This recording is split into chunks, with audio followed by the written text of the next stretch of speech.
Muy buenos días. Muchísimas gracias al presidente de la Universidad de Puerto Rico por honrarme con su presencia y con sus palabras, al secretario de Educación, Rafael Aragunde, que fue el que comenzó el complot para traerme, a la rectora interina Zoraida Porratadoria, que siguió la conspiración y que habló tan bonito sobre dos personas que son tan importantes en mi vida como mi mamá y mi hermana, a Waldo Torres, compañero querido, Lisandra también, a José Rosado por esa semblanza quizás inmerecida, ¿verdad? Contar todas esas cosas que no son sino trabajos y entusiasmo a lo largo de algunos años.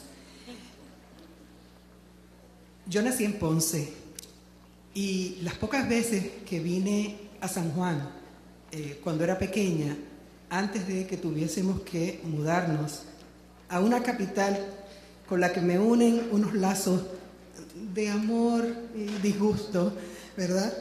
Y empezábamos a sentir el olor del tabaco. Eran los tiempos de la piquiña, no el tiempo del expreso. Sabía que se avecinaban cosas terribles, ¿verdad?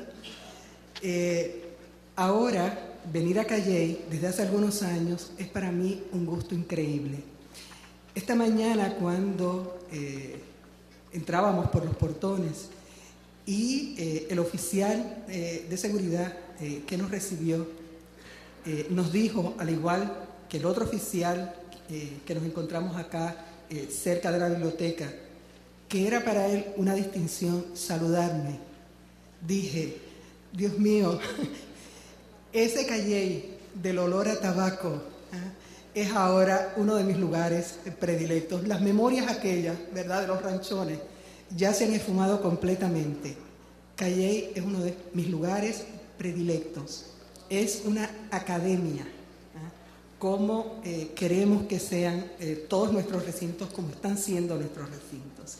Así que muchísimas gracias a todos los que han hecho posible esta lección magistral. Comienzo con una cita de Luis Muñoz Marín de 1946, una cita en el momento climático de la posguerra. Pocos meses antes se habían firmado las rendiciones de Alemania y de Japón, rendiciones que este año han sido saludadas en diferentes lugares. Y Muñoz Marín decía lo siguiente: hemos estado discutiendo reglas de tráfico para coches y carretas en tiempos de automóviles y aeroplanos. En la manera tradicional de considerar el asunto se refería al estatus. Confieso que me siento como un personaje obsoleto, como digamos un cochero en un lugar pensando sobre qué hierba será mejor darle al avión. Como no hay tiempo que perder, vamos a modernizar el concepto del problema. Vamos a adaptarlo a la realidad que existe y no a la que no existe, ni a la que nostálgicamente quisiéramos que existiera. Culturas del subsidio, culturas de la evasión, reflexiones en torno al populismo tardío en Puerto Rico. Junto al profundo y necesario dolor que amenaza ya con convertirse en fatiga mediática, los índices implacables de devastación en Nueva Orleans y otras comunidades del Golfo de México azotadas por Katrina, una desgracia natural solo a medias, proponen indesperdiciables umbrales de reflexividad colectiva y personal. Hace 4 años, Estados Unidos dejó pasar una oportunidad de construir, desde la punzante herida a su hegemonía, marcos y lenguajes renovados de comprensión de una modernidad en colapso, como las propias torres de Nueva York. Susan Sontag, cuya palabra firme y fino lente fotográfico echamos ya tanto de menos, se atrevió entonces a solicitar, en medio del miedo y la ira que organizaban opiniones y reacciones, el cumplimiento de ciertas obligaciones de la conciencia.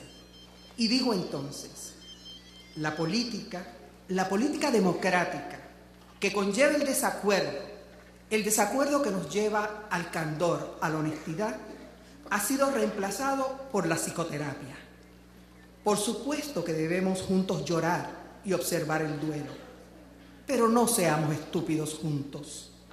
Un poco de conciencia histórica nos puede ayudar a comprender lo que nos ha pasado y lo que nos puede continuar pasando. Estas palabras cayeron en saco roto, en gran medida porque unos medios estridentes y obnubilados por el terror se cebaron sobre otra frase en la misma declaración. Sontag decía que no había por qué llamar cobardes a los terroristas. Cualquier cosa menos cobardes. Cobardía absoluta, si le parecían, lo que todavía entonces eran bombardeos selectivos sobre Irak. Distinción de filigrana, que no tenía nada que ver con adjudicaciones de valor, pero que los sabuesos de Fox News se apresuraron a calificar de traición a la patria. Meses antes de morir, Sontag publicó un libro llamado Regarding the Pain of Others, en torno al dolor de los demás, en el que reflexionaba sobre la atrocidad, la del Holocausto, la de Ruanda, la de los linchamientos a los negros en el sur, la de Septiembre 11. ¿Qué pide de nosotros una atrocidad? Ese acto contundente de horror y sufrimiento. No que la tildemos de infernal o de dantesca y que a renglón seguido rasguemos vestiduras y pensemos la modernidad como un catálogo de horrores. Y decía Sontag, designar un infierno no nos dice absolutamente nada sobre cómo podemos extraer la gente de las llamas o cómo mitigar esas flamas. Podemos cambiar, sacar la gente de las aguas y cómo mitigar la inundación de desigualdad. Parecería que por mero respeto a la escala de lesa humanidad de esas atrocidades que ella menciona, las colas y peleas en las gasolineras en Puerto Rico, el cierre de la universidad, el circo legislativo y las cacofonías mediáticas no cualifican como infiernos, aunque sean infernales. Hay tal banalidad en todas esas ocurrencias que parecen no estar en la misma liga que los desastres de la humanidad. Pero ¿quién dijo que la banalidad, la trivialización, no anida en los orígenes del totalitarismo, de la mentalidad fascista, como lo descubre Hannah Arendt en su estudio de la figura de Adolf Eichmann, el oscuro burócrata, ejecutor de la solución final nazi? Quizás lo importante sea atisbar en lo banal, en lo trivial, aquello que hay de trágico, de desastre ético, de inhibición de la razón o de truculencia de los sentimientos. Quizás lo importante sea que una vez comprendida podamos superar la banalidad del desencanto, así como también la banalidad de la changuería del consumidor, la superficialidad de la denuncia y el cinismo de la superioridad moral esgrimida por políticos, comentaristas, intelectuales fatigados y simultáneamente perezosos. Que convirtamos, si no el sufrimiento ajeno, el propio en conocimiento. Que nos preguntemos, como se pregunta Sontag, ¿qué causa lo que vemos, lo que oímos, lo que hacemos? ¿Quiénes somos responsables? ¿Es excusable? ¿Ha sido inevitable? ¿Hay algún estado de situación que hemos aceptado hasta ahora que debe ser cuestionado? Esta última pregunta cobija la reflexión sobre el populismo tardío que hoy me planteo ante ustedes. Uno de los programas televisivos de mayor audiencia desde hace algunos años en este país se llama Super Exclusivo, que se transmite, como saben ustedes, a una hora acotada tradicionalmente para noticieros vespertinos, las 6 de la tarde. La protagonista del programa lleva por nombre La Comadre, apócope de comadre, una identidad prepolítica y premoderna insertada en el engranaje de pactos de la gran familia puertorriqueña que discurre en paralelo a las identidades modernas de ciudadanía. La Comay es un hombre disfrazado, vestido con brillo y color barroco de mujer, labios grotescos que dominan una cara coronada por un pelo alborotado, imposible de dominar. Su gestualidad como mujer bochinchera, excesiva, gritona, remite a nociones persistentes de la mujer como exceso insumiso, que abundan tanto en los imaginarios letrados de nuestro país como en los imaginarios populares, desde los disfraces de las antiguas fiestas de Santiago en Loíza Aldea hasta manifestaciones más contemporáneas, como la pintura de la gorda de oro Milta Silva, pintada por Nick Quijano. Lo que comenzó como un programa de chismes de farándula se ha tornado en una operación de enterramiento de los remanentes de un espacio público que fuera configurado por la modernización política de Puerto Rico y su conversión en un espacio intermedio, algo así como una vecindad, donde lo íntimo se publicita, donde lo privado se infringe y se convierte en comidilla de todos, donde lo cívico siempre está bajo escrutinio y, peor aún, bajo escarnio. En la Comay todo se puede ventear.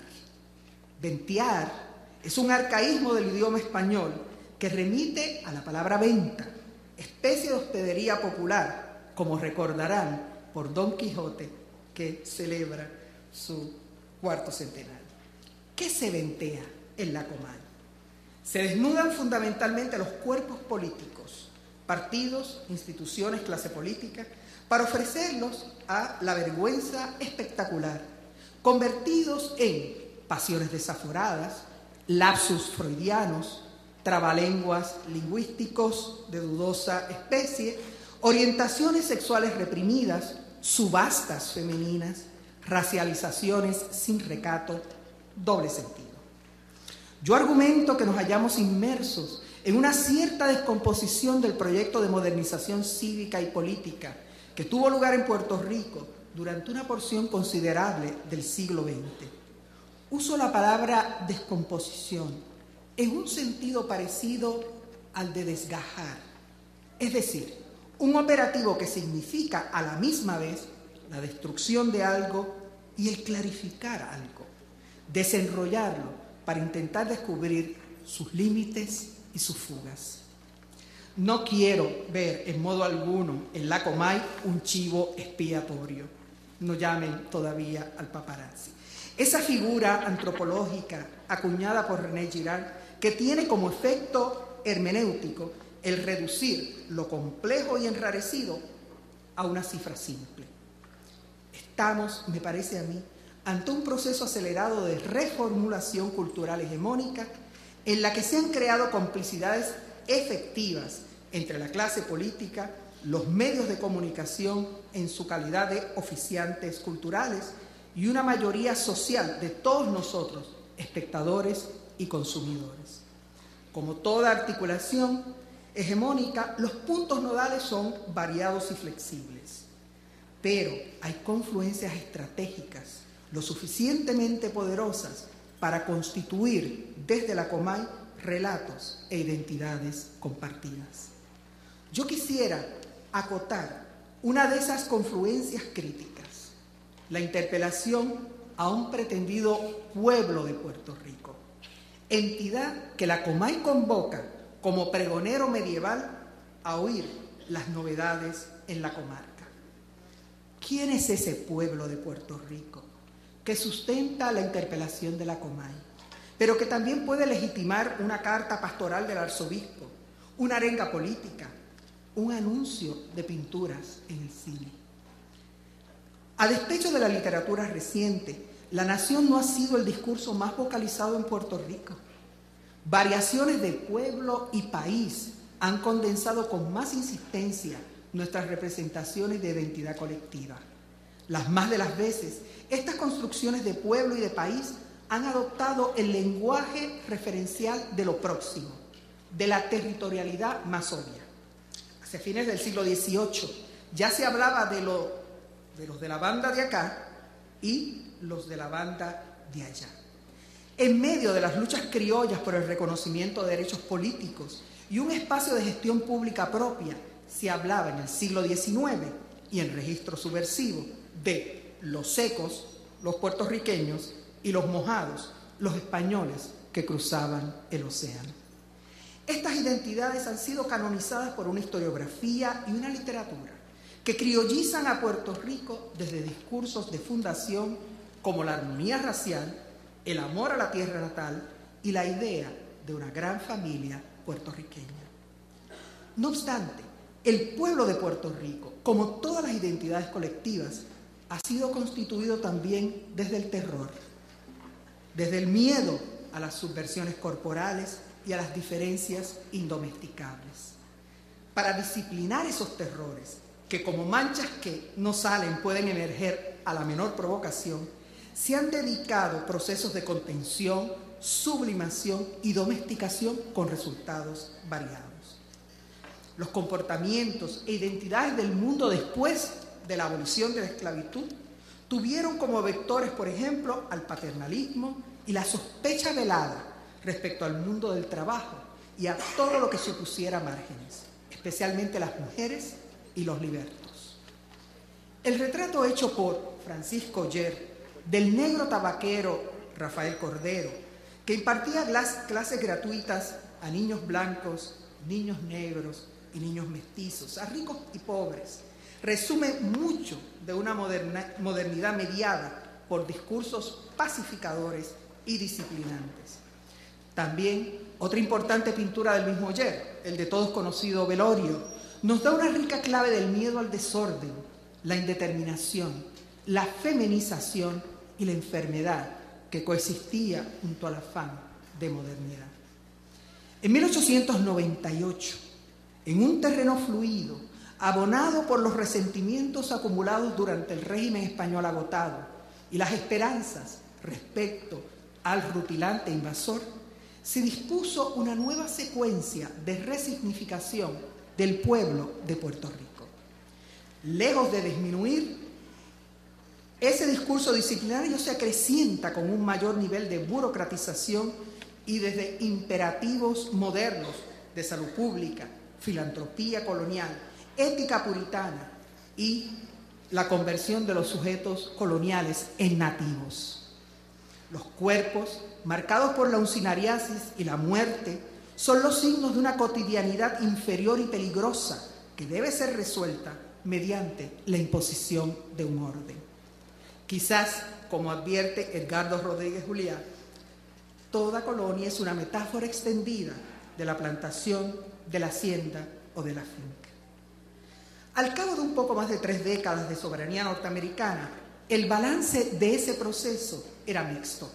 Se había ampliado la franquicia cívica, pero los contingentes populares se tornaban clientelas de los partidos tradicionales. Índices importantes de mortandad se habían superado, pero enfermedades productos del hambre y el hacinamiento, irónicamente, habían reducido la expectativa de vida en 1934 a 34 años. Se habían construido miles de kilómetros de carreteras y la educación se había extendido a miles de niños, pero el monocultivo azucarero condenaba a miles de campesinos a la inmovilidad, a la expropiación y recetaba salarios de hambre y conformidad política a los sectores medios emergentes. ¿Cómo romper ese nudo gordiano que condenaba al pueblo de Puerto Rico a ser cuerpo para la enfermedad, la plusvalía y el clientelismo? Planteo que es la propuesta populista modernizante de mediados de los 30 la que logra reconstituir al pueblo de Puerto Rico mediante su capacidad fascinante y movilizadora de producir un relato, una mitografía que produjo sujetos cívicos donde anteriormente había cuerpos dolientes negados al deseo. A partir de la década de los 30, el populismo puertorriqueño fue dejando sin poder de convocatoria a otras propuestas. Como en el mito más arcaico, su visión de la historia, sus relatos legitimadores, estuvieron mediados por una energía épica, una lucha contra enemigos extraordinarios y por la promesa de grandes y redentoras conquistas. Los discursos fundacionales de Luis Muñoz Marín enuncian desde la más autoritaria y seductora de las voces, la voz del profeta. No el profeta de la calamidad y del apocalipsis, más cercano a la discursiva de disolución de Albizu Campos, sino el profeta de la buena nueva. En un discurso como el pronunciado días antes de las elecciones del 40, Muñoz Marín dictó una visión de la historia en la que partía Puerto Rico en un antes y en un después, marcado por las figuras retóricas del tiempo muerto y del tiempo de la nueva semilla, por el aliento transformador de la palabra iluminada que él había regado como el sembrador por barrios, campos, ciudades y jaldas, y que le tocaba al pueblo recoger el día de las elecciones. Propongo, sin embargo, y a pesar de ello, que ese aliento iconoclasta y transformador mantenía larvado un ademán autoritario que inhibió el crecimiento de una sociedad civil robusta, de un pueblo de Puerto Rico nuevo. El caudal carismático del líder se desborda en el Estado naciente, que derivó no en sus legislaciones y talante de avanzada, pero en sus quisquillosas formas, en un sustituto moderno de la hacienda, la plantación, la iglesia, la casa patriarcal. ¿Qué duda cabe? Fueron sus saberes magníficos, la dignificación del voto, la extensión de un Estado de Derecho a todos los sectores de la población, la creación de instituciones que liberaron la gestión pública del azar y del arbitrio, la extensión de servidumbres económicas y sociales. No obstante, en una combinación inédita, el populismo nos condujo a una modernidad simultáneamente optimista y liberada de retrancas de la historia y del espíritu, y a una modernidad sospechosa de la disidencia y de la diferencia. Las estrategias de cuido para que el proyecto modernizador no se despeñara o sucumbiera a manos de sus detractores no hicieron sino estimular operativos de infantilización ciudadana. El régimen mitigó los miedos de los ricos y educados a la intranquilidad social y al desboque de las masas, y activó las esperanzas de sectores secularmente privados de inventarios materiales y accesos sociales. Miedos y esperanzas encontraron resolución política y cultural en el dirigismo y el continuismo. ¿Cuánto de esas paradojas se cruzaron y se cruzan aún en proyectos populistas admirables como el Instituto de Cultura, la Escuela Puertorriqueña, la erradicación de los arrabales, la división de educación a la comunidad, la televisión pública, la industrialización? ¿En qué medida esa cohabitación de modernidad y autoritarismo explica las crisis de legitimidad y gobernabilidad que se advierten en ese mismo proyecto apenas 2 décadas después de su instalación? ¿Qué pasa cuando se agota la voz patriarcal o cuando otros caudillos roban el Santo Grial y se presentan como nuevos profetas? ¿De qué manera es el populismo una plataforma para culturas del subsidio y para culturas de la evasión que se oxigenan entre nuevas dependencias, miedos, fantasías y ciudadanías infantilizadas y changas? Cayó el populismo en algunas trampas que habrían de costarnos mucho. Una de ellas fue decretar sentencias de muerte sobre el tiempo anterior a su advenimiento. El futuro quedó privilegiado por sobre un pasado que ciertamente arrastraba injusticias y desigualdades insostenibles, pero que también comportaba memorias e inventarios sociales valiosos. Como aconteció en tantas latitudes, no piensen que esto nada más le pasó a nuestro país. La seducción de los futuros se acompañó con una disposición de tabula rasa que animó desastres en todos los órdenes. Pienso en esas mermas, en esas evasiones de la memoria social, y no por ridículos preservacionismos que le asignan mayor valor al pasado y miran con desdén lo contemporáneo. Es que siento que la especie humana no puede solo significarse desde los vuelos a futuros, como nos ocurrió con el despegue populista, y menos aún desde los riesgos de lo inmediato, que son los horizontes que nos proponen los titulares radiales y el noticiero 24 horas, y por los que colamos las experiencias y agendas de nuestras vidas. ¿Por qué no convidar otras mediaciones que filtren opciones colectivas e individuales, más allá de la bala perdida, del agobio vehicular, del virus del día, de la bomba en el avión o la inundación repentina, o más acá del pasadismo que nos transporta a edades de oro que nunca se dieron?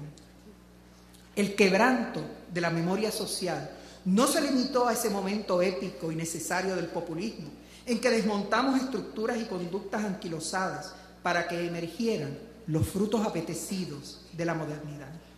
En la medida en que el consumo se plantó cada vez más como organizador de experiencias y horizontes, la frágil memoria social se tornó indesechable, resucitando solo en la forma de la nostalgia o de una moda retro.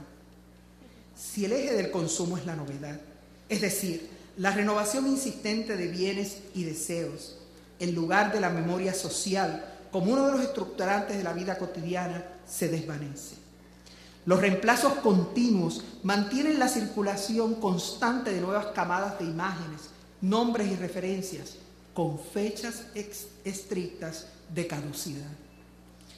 Desactivado el vínculo con la memoria interior profunda, disminuyó también la capacidad de generar en nosotros mismos mundos posibles.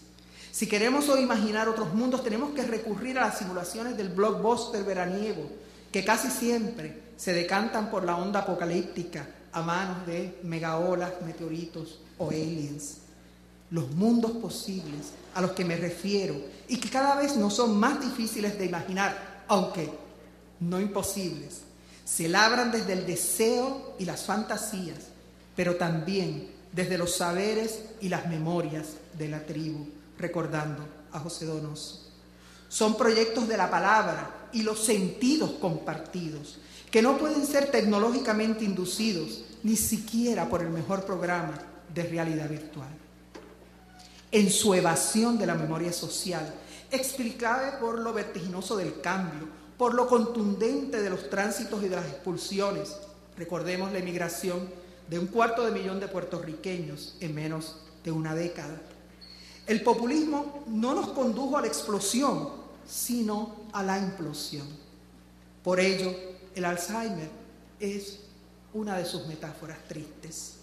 Y como si de algo nos quisieran alertar, tengamos en cuenta que sus pacientes podrán olvidar lo que se dijo un minuto atrás, pero se aferran mientras pueden a fragmentos de memoria profunda que dan cuenta de lo que son. Mientras se alzaban las estructuras emblemáticas de la modernización desarrollista y se dibujaba a marchas forzadas un mapa del progreso, los puertorriqueños comenzamos a ocupar nuevos territorios físicos y espirituales para nuestras vidas y transformamos en menos de un cuarto de siglo las nociones de lo público y de lo privado, de comunidad y sociedad, de centro y periferia, estimulados por horizontes de aspiraciones dictados por el capitalismo de servicio y la noción de estilos de vida. De esa manera, sin que pudiesen madurar los modos de la nueva sociedad democrática, sin aún sedimentarse las instituciones, sin completarse los proyectos de origen, cargando aún con las cohabitaciones patriarcales, pero vaciado de memoria social, la modernización populista dejó atrás sus batallas épicas, significadas por la escasez y la lógica redistributiva de fortunas y oportunidades, y entró en una secuencia de normalizaciones en el que sus transacciones ciudadanas estarían dictadas por la cultura del mercado. Quemamos etapas, quizás porque no había otro remedio, y quedamos imantados a ritmos y apariencias del hiperdesarrollo cuando todavía estábamos aprendiendo a ser modernos. En esta, si se quiere, modernidad inconclusa o pasmada, se trastornaron para siempre geografías y memorias de lugar. Los protocolos de una planificación inteligente, con límites ecológicos justos, con equilibrios necesarios entre la precariedad de recursos y la justicia debida a las postergadas mayorías del país, entre las inevitables estandarizaciones y el respeto a las diversidades e idiosincrasias quedaron en posposición. Eventualmente, el futuro, tiempo de nuestras aspiraciones, se desinfló, como se desinflaron las grandes utopías totalizadoras del progreso o de la revolución. Los fragmentos de la sociedad moderna que nunca llegamos a ser del todo, que se quedó a medio cocinar, han sido capturados por otras seducciones, por el tiempo eterno de la evasión religiosa, por la evasión incesante del reino de lo inmediato, el que venga atrás que arree, por la compensatoria evasión de la moda. Las culturas de la evasión se generan desde muchas matrices culturales. Se puede apuntar a una cimarronería de los comportamientos que modela las relaciones entre ciudadanos y Estado en Puerto Rico desde hace siglos. Burlar a la autoridad, al poderoso, es picaresca que se recicla constantemente.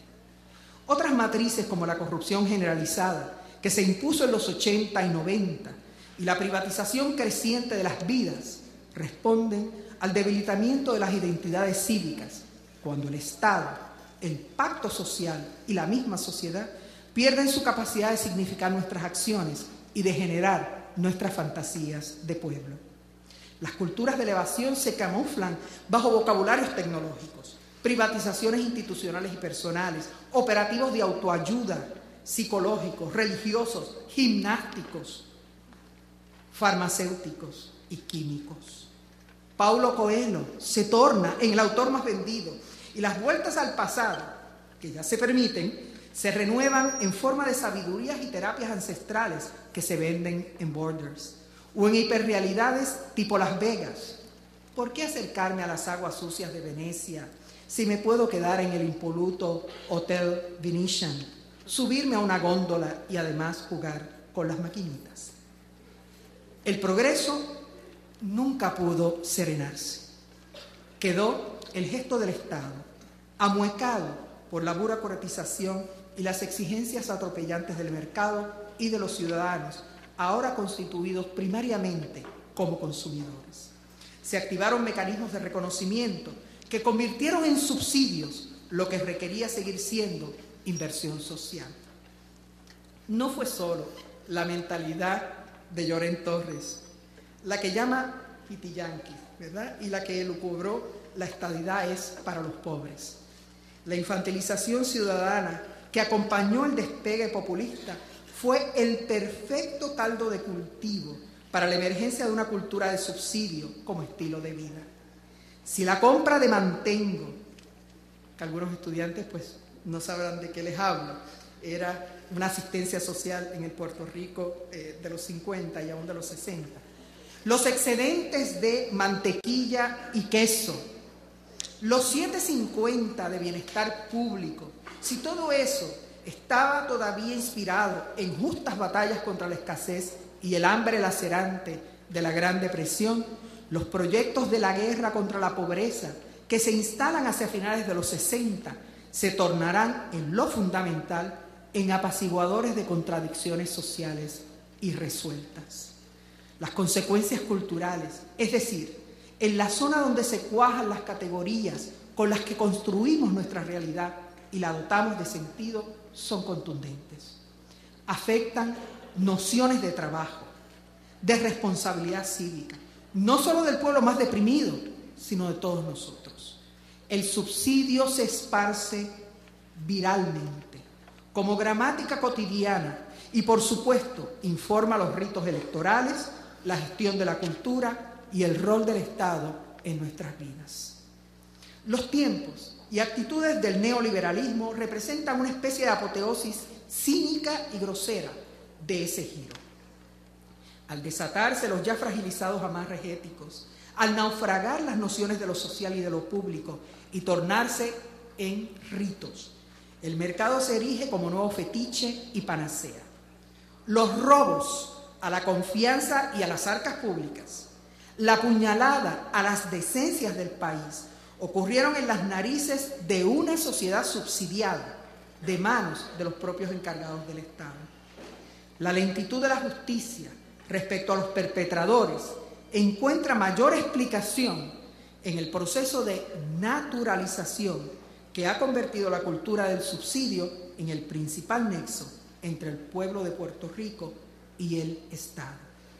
No le extrañen las malas notas a un gobernante, que es el que puede dar y no da, y amenaza con quitar, y las buenas notas a otros, que son promesas de subsidio.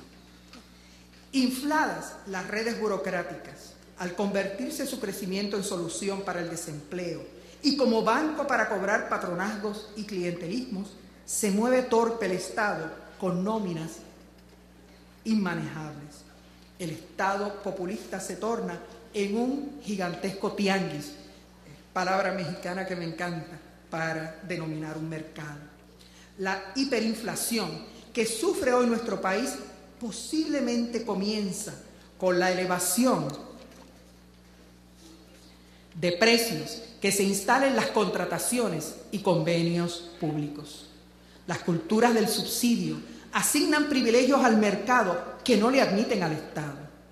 Una huelga frente a una compañía de celulares es impensable, aunque los servicios encarezcan, pero sí es posible cuando se aumentan las tarifas universitarias. Recientemente quedé en una pieza cuando comerciantes del viejo San Juan pedían subvenciones para mantener limpios los exteriores de sus comercios. Un cadáver insepulto es el Estado, dice Carlos Gil, animado frankenstianamente por lenguajes que remiten por igual a la mafia y al fascismo. El avance de la corrupción corre paralelo al avance de las culturas de la evasión y del subsidio y a la merma en la memoria social. No se salva en ese paroxismo ni aquellos reductos que se imaginaban a salvo por el alto contenido utópico y ético de sus basamentos, como es el caso de la escuela puertorriqueña. No me hables de lo justo ni de lo injusto, pues mi diploma está firmado por un corrupto. Canta Eddie D. en el rap censurarme por ser rapero. Fue entonces que el Estado creó su propia zona cero. El pacto social se había quebrado. Pero estas son quizás las evasiones más connotadas, las que alcanzan los medios y quedan espectacularizadas, y por ello, irónicamente, menos capaces de asumirse por los ciudadanos de a pie que somos todos nosotros. Una atmósfera de desencanto se ha posado sobre Puerto Rico y me temo que yo he abonado a ella en esta lección. A ello ha contribuido una situación económica difícil, cuyas causas complejas no deberían, pero sí lo hacen, condensarse en los precios diarios de la gasolina. También el título ahora de un reggaetón. Se suma un sentido de inseguridad representado por la aparente ubicuidad del crimen y la impotencia de los cuerpos de orden y las estrategias de contención. Sobredimensionada la criminalidad por una opinión pública atemorizada, se pierde de vista el mapa social congestionado que la activa. Ante los pronósticos catastróficos, se piden soluciones mágicas que tienen como blanco más al rival electoral que al mal social.